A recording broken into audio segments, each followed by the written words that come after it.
Imagine reading about a walking simulator, or a book that is a walking simulator in a book form. I know, like, what? Hello, everyone, welcome to my channel. My name is Farda, but my friends call me Penguin, and I talk about books.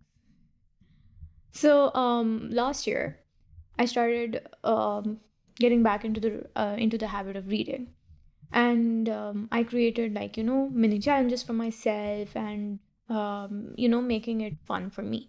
So one of the things that I started doing was going on side quests. Now my side quests are books that I read on the side of the main books that I'm reading to use as a palate cleanser, or get out of a rut.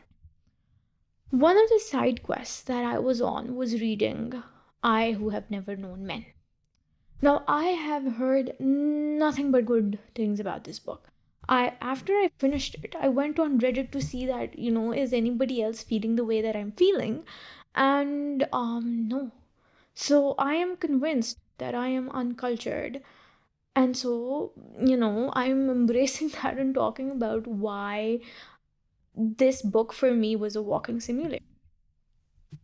So what happens is, we get into a book, and we are introduced with this character, the narrator, and we get to know that there are 40 women. They have been captured for an indefinite amount of time, and they don't know how they got there. They don't know how long they're staying. They don't know anything about their captives, and they've been in there for such a long time that they've forgotten why or how did they get there to begin with. Now, all of them had lives before being captured, but now their lives have been reduced to, sleeping when the lights go out in their cell, and waking up when the lights come off.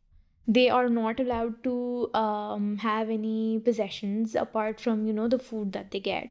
They don't have any access to, cutlery or anything that they could use to harm themselves or the others around them, and they're not even allowed to touch each other, so no human contact. And one day, out of the blue, oh, by the way, the cells, there are all women in the cell, but their captives, or the guards that are guarding the cell and providing them with food, they're all men, and they're not allowed to talk to them. They're not allowed to be near the bar. So one day, out of the blue, they hear a siren, and all the guards leave, and the cell door are open. So they escape. And when they escape, they're all very happy because they think they're going to go back to their normal lives and everything, but they don't know where they are, and they don't know how they're going to survive. So they, go on an expedition, they're traveling, but the thing is that the terrain isn't changing, the weather isn't changing, and but they somehow get used to it, and they're exploring, and they get come across other bunkers similar to theirs, some of them, and the funny thing is that they don't come across anybody else who's alive. Now we're seeing this from the point of view of the narrator, who was very young when she was captured. She doesn't know a world existed before, the cell. She doesn't know the basic um bare minimum of being a woman or being human the way we do. So, like, for example, girls might be into dressing up or doing makeup, or, cooking, or XYZ, or any of that. She was not aware of that. And she did not see why women were so, why somebody would care about it or not care about it. I mean, why does it matter if you're looking pretty or not? For her, she as herself has never seen herself, so, like, that. But the problem that I have with the book is that there's no background. So I don't feel connected to any of the characters. And since I don't feel connected to any of the characters, I don't feel sympathy.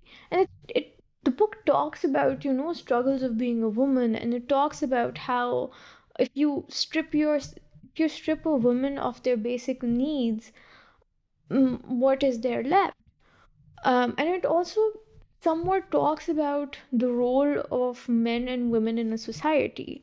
But I just did not see that reading it. I had different questions when I was reading the book. For example, why were they all captured? Why were they all suddenly released? Where were they? Why were they there? What was happening? And for me, having all of those questions unanswered took away from what the book's message was. So, like, by the end of it, I never really got into what the message of the book was. And I understand that a lot of people have a lot of good things to say about this book. I unfortunately am not one of them.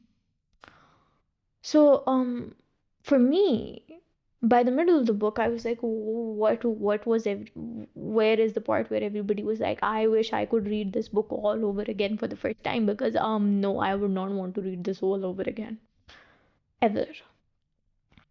So yes, I Who Have Never Known Men was for me a walking simulator, and by far the worst side quest that I had been on. Um, thank you so much for listening to my rant. Please subscribe, follow, click the bell icon, comment for more. And yeah,